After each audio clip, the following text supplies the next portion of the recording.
Hello, my name is Marcus. I'm the compiler of a collection of therapy quotes entitled 1001 Windmills of the Mind, a collection of quotes taken from what's often called the psychodynamic or the psychoanalytic perspective, which long ago, as I understand it, was referred to by some as philosophical medicine or narrative medicine, helping one to be their own story doctor, to use narrative medicine to heal themselves.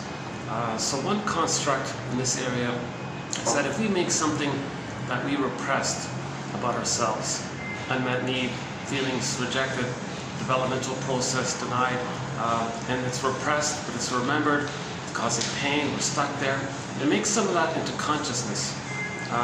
That transition from becoming conscious of something that was made unconscious, it's like Hermes flying across, or a bird flies across.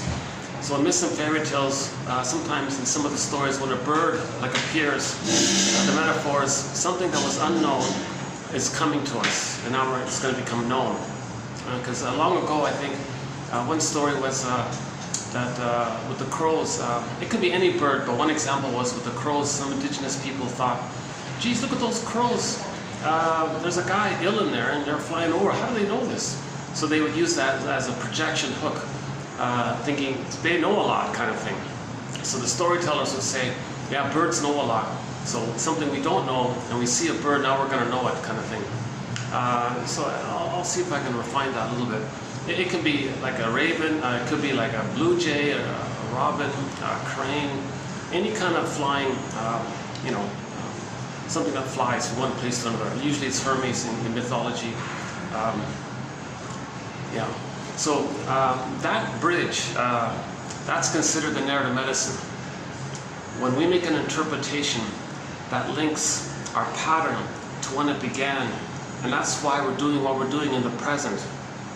Okay, so that kind of linking like this, past-present links, that's the narrative medicine. Another one is Masterson's axiom. One of our mentors, James F. Masterson, has this axiom. Self-activation triggers abandonment depression, which leads to defense. So defense before content. So the content is repressed. We use a defense mechanism, a maneuver of the mind, an operation of the mind, a mechanism of the mind, manic behavior, emotional eating, whatever the thing is, whatever we're doing, blaming, projecting, accusing, whatever we're doing to get us away from the feelings that we would feel if we were to accept a feeling. So here's the crux of the matter. In attachment trauma, which is what we're talking about here, attachment trauma, relational trauma, interpersonal trauma, the child's feelings get frozen, petrified, turned to stone, emotional hypothermia, emotional catatonia even. One person calls it alexithymia, no words for feelings because you don't know your feelings. Another one calls it emotional numbing, emotional illiteracy. So this is the sense that we feel maybe flat, and hence something's missing. Okay, and since we don't feel alive, Karen Horney, another one of our mentors, says, we live to the extent that we feel. But if we're afraid of our feelings, okay, the source point is baby had needs weren't met, baby had feelings about it, and that was denied, so he's afraid to know his needs, then the feelings won't come up. So he doesn't know his feelings because he can't know his underlying needs anymore. Needs and feelings are linked like that. So if that's the case, a person feels like, gee, I'm going through the motions of life, but where's my aliveness of affect? Where's my ability to enjoy the present? Where's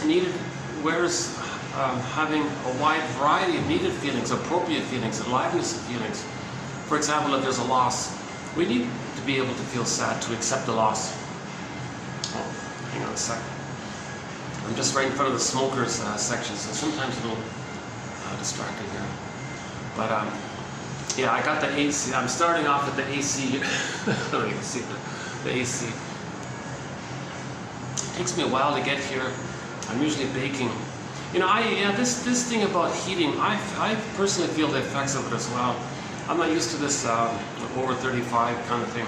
I feel like a little kind of a burn inside, almost. So I think that's true that if you're not used to hot weather or something, it does have this kind of a noticeable effect or something. Okay, never mind about that. Yeah. So let's back up a second. So when the child feels, when he makes an equation in his mind that to have his needs and feelings leads to so much pain and rejection by the mother, and he has that memory, so to not feel the pain around needs and feelings, he'll just not have needs and feelings. Simple, basic, classical conditioning, and right. So that's kind of common sense, right? And then, so the emotional life, the embodied life, the I feel therefore I amness life, the feeling self, the psychological self, the inner connection to ourself, our sense of our being.